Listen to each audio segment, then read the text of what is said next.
Volvo, which produced Sweden's first car, always had safety as its first principle. While other car manufacturers criticized it for being an eyesore when it invented the three-shoulder seat belt, it continued to be a pioneer by implementing firsts in safety. The company gained a very special place in the automobile sector with its importance to human life. How Volvo produced the safest cars in the world. Volvo's story begins.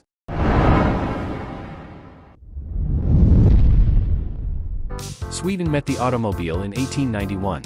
For many years, automobiles imported from France, Germany, and America were used only by rich businessmen.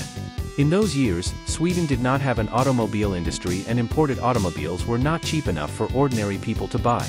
Two men decided to change the situation. Assar Gabrielsson, a good economist and sales specialist who dreamed of producing and selling Swedish automobiles, and Gustav Larsson, a successful engineer.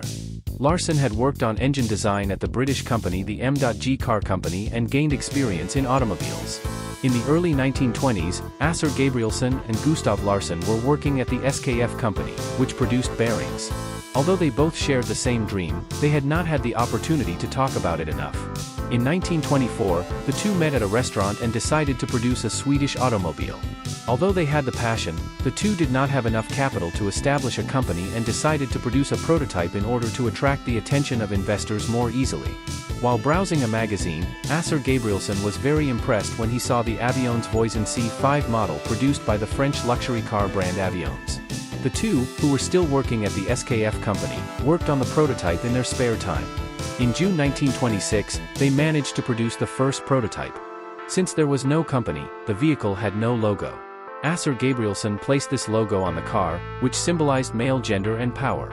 The diagonal line in the direction of the arrow in the emblem was to better attach the logo to the front grille. Although this was no longer necessary in the following years, it would continue to be used because it was identified with the brand. They named the first Swedish open-top car Jacob. 9 more prototypes were produced in 1927.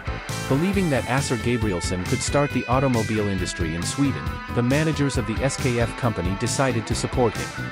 They presented the company's Volvo branch to Assar Gabrielsson and Gustav Larsson to transform it into an automobile production factory.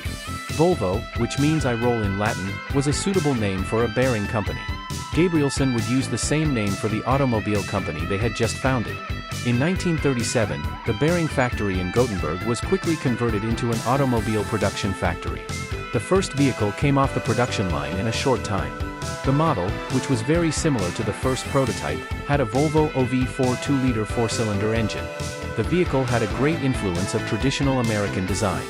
After being sold to China's Geely in 2010, Volvo has production facilities in China, Sweden, Belgium, and the USA. Volvo has also made significant strides in the automotive sector, particularly with innovations such as seat belts and laminated glass. Volvo's focus on safety and durability has led to customers forming a strong bond with its reliability and quality. Therefore, those who choose Volvo are generally looking for safe and durable vehicles.